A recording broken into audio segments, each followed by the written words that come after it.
Howdy YouTube! It is August 22nd, 2019, and these are your morning announcements. I'm on my way to work, of course I am. Let me turn this fan down here so y'all can hear me. Hopefully that's better.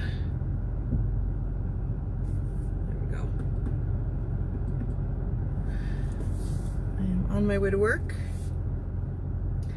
and I actually worked yesterday too. I didn't make a video because I had nothing to talk about, and I'm not going to be one of those people who makes videos just for the sake of making videos. I like to have something to talk about because I don't want to bore the crap out of you guys, and I know I can be boring, but anyway. This morning I was watching a video, and let me back up a little bit. A couple days ago or a day ago, Elon Musk had made a tweet. In a nutshell, this is paraphrasing here, but basically he said, if an asteroid hits the Earth, we're doomed because we have no way to protect ourselves from these things. And that piqued my interest a little bit, just because I've noticed that lately we're doing a lot more talking about asteroids. Like, everybody and their brother is posting or reporting on news about meteors and asteroids and their potential threat to the world. And I find that interesting. I find that very interesting because I believe that we've passed through the 7 seals that are mentioned in Revelations and have entered into the time of the trumpets. And that's Revelations 8, if you're interested in looking that up for yourself, where the trumpets begin. And there's, let's see, Revelations 8:7 and 8:8 in particular have me cautiously aware of the things that are happening in the world right now, because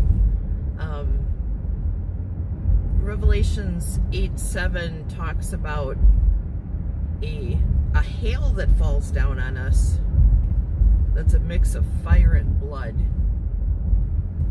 And Revelations 8 talks about something that looks like a mountain that falls from the sky and hits the earth and destroys a good chunk of our oceans and kills a lot of people, destroys a lot of ships. Which makes me believe that maybe they're talking about a meteor or an asteroid hitting the planet. So the fact that we're talking more and more about the potential threats of asteroids and meteors has piqued my interest a little.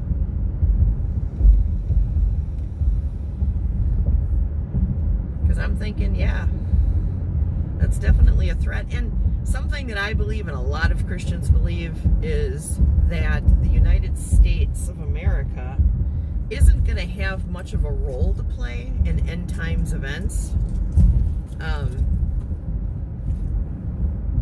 We are still a predominantly Christian nation, and hang on a second here as I fill up my view while I'm driving. Oh, I am so dangerous. Oh my gosh.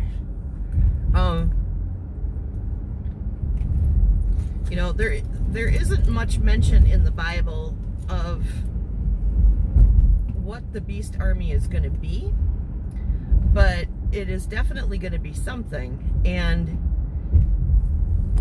a 3 million man army, and I don't think that it's going to be the United States. I don't think the United States is going to play that role, but in order for us not to play that role, I'm thinking that the United States of America might not exist as we know it today. Being a world power the way that it is. And there's many different things that can cause us not to be a world power anymore. The devaluing of the American dollar could pose a big threat to us, or natural disasters could pose a big threat to us and our power. And a meteor or an asteroid hitting the Earth in a very strategic place could definitely pose a problem to our world power status. I mean, look at how Katrina affected us, with how it affected New Orleans and Biloxi and other places. And look at how hurricanes, when they devastate us, how it kind of cripples the nation for a small bit of time.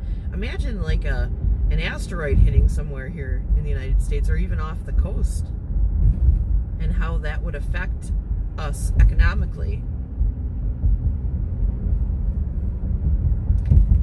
I think something's going to happen here in the United States that is going to cause our military to be here, worrying about what's happening here on our own soil and not taking part so much in the end time events. I think that the end time army is actually going to be made up of Chinese and Russian, the Chinese and Russian military, the Chinese manpower with the Russian technology. That's what I think. I think a lot of Christians would agree with me on that. And I don't think that we have a role to play. So, yeah, when I hear about asteroids, I'm always like, or meteors, and the potential threat, my ears are always perked up. I'm not sure that we have what it takes here in the United States to take out something really big. And it wouldn't even have to be really big in order for it to pose a major threat to us. I mean, most of our Earth is covered in water.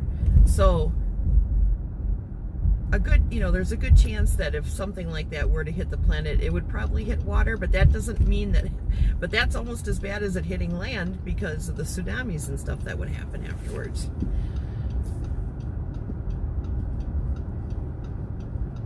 And earthquakes and potential crustal movement problems that would cause volcanoes and all kinds of madness. So, we have two clues. We have, the hail that is made of fire and blood, which I'm guessing would just look like, like fiery balls of light in the sky with trails, long trails behind them that might look like blood. Because you got to remember, these are visions. These are visions that John had, that God gave him. So here's John trying to interpret something from the future, something that he's going to see in the future that he might not fully understand, because the technology and the scientific knowledge about these things just wasn't available back then. So he's trying to he's looking at these visions and he's like, what am I seeing here? Well, it kind of looks like fire and blood. And that other thing falling from the sky looks like a mountain. And that sounds like a precursor to a meteor hitting the Earth, like a meteor shower hitting the Earth, with big chunks of the meteor coming down, and then the meteor itself coming down. But it's gonna, whatever this thing is, whatever these events are, they're gonna burn up a third of the planet and destroy the oceans. It's gonna be a bad time for us, and that's why you got to be prepared. There's several channels that I'm subscribed to here on YouTube that are specifically designed to help people prepare for disasters, to create bug out bags and and to help people understand how to store food and do what needs to be done in order to stay alive during a situation like this if you're not in the immediate impact zone.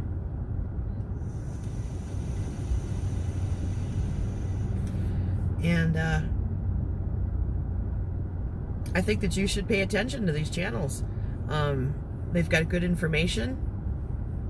Right now, my bug out bag could help me survive for a week, which isn't very long.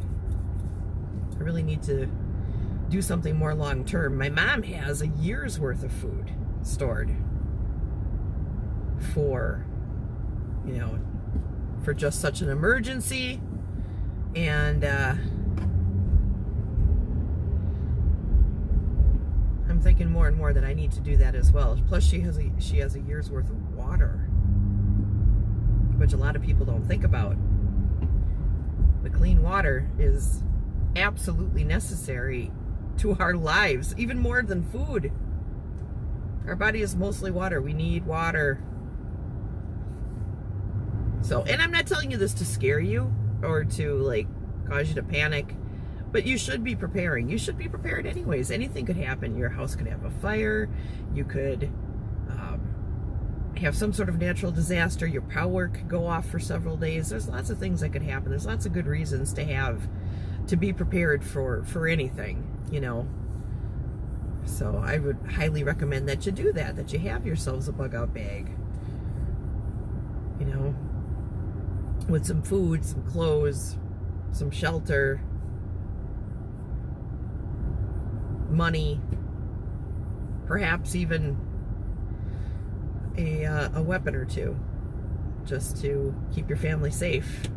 I don't think there's anything wrong with that. It's not crazy.